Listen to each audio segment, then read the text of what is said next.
the adjective you used, appeasing players. First of all, players haven't come out and spoken on this matter, so I'll probably be one of the first to speak on it. Adam was asked a question. He addressed the question. Obviously, collective bargaining, there's a lot that's going to go on. There's a lot of discussions that are to be had. But from the players' side, I think obviously my job is to do what's best for the players, to protect the better interest of the players, while also protecting the integrity of the game. You talked about the history of the game. These are all things that we've discussed. But there's a rule of thumb here. You have to adapt or you die. Once upon a time, there wasn't a three-point line, as JJ talked about. He's referred to certain players as plumbers or garbage men. They did have second jobs. Dentists or doctors. There was a time in which players had second jobs.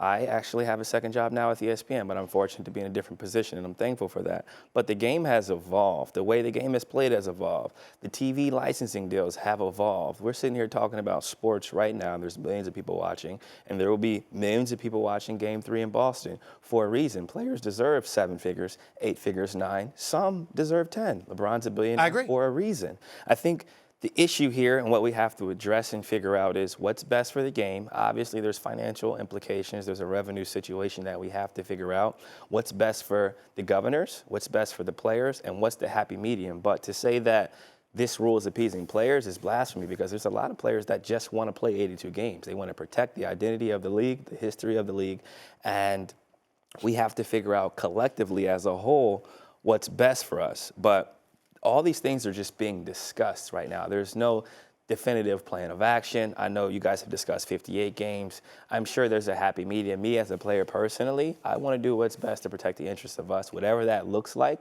and I'll vote on behalf of players similar to how I have in the past. I voted against the bubble, but I end up going anyway. I may vote for this or against this, but I will do whatever 51% of the population wants to do in our league, and I think we have to stop assuming that this is for the players. How do we not know this is for the league as a whole, to make the game better? JJ talked about ways to make games matter, ways to make games count. The last thing I'll say is, talked about healthy players sitting out.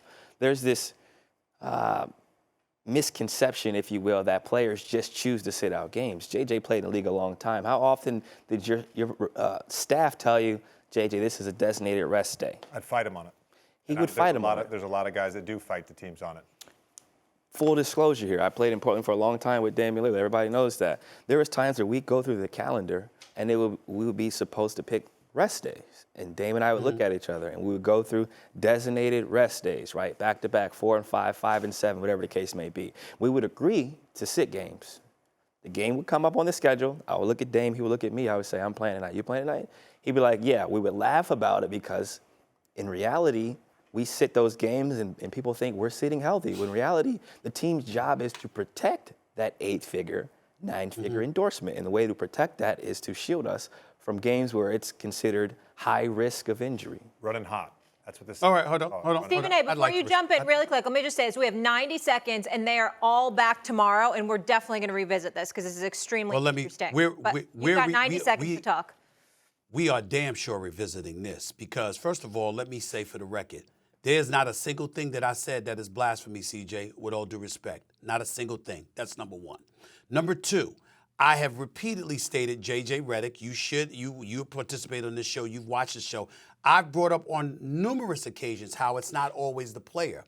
There are times that players want to play. I've had numerous players come to me and say, Stephen A., I need you to call the team out because it's not always us. Sometimes these guys come to us and they insist from the top down, we're not playing a particular night. We're not playing a particular game because they don't want us out there because they want to protect their investment, and we're fighting for them to be on the court ourselves. I've brought that up in defense of the players on numerous occasions. But in the same breath, and I also pointed out, CJ, how it's not all, it's not most, it's not even a majority. It might be a small minority, but you know that small minority can taint things for the players. I don't have to bring up any names today. I'll wait until I'm well rested and in studio with y'all tomorrow to bring it up then. But make no mistake about it, the actions of the few can taint the many, particularly at the collective bargaining table, which you are fully aware of because it's something that you have to fight. And also, last but not least, we know that the National Basketball Association might take certain positions, but we also know that things are not always stated for the record. So just because a player hasn't come out and said anything publicly doesn't mean that it it is not so. You know, quotes are given off the record all the time. Thanks for watching ESPN on YouTube. For live streaming, sports, and premium content, subscribe to ESPN+.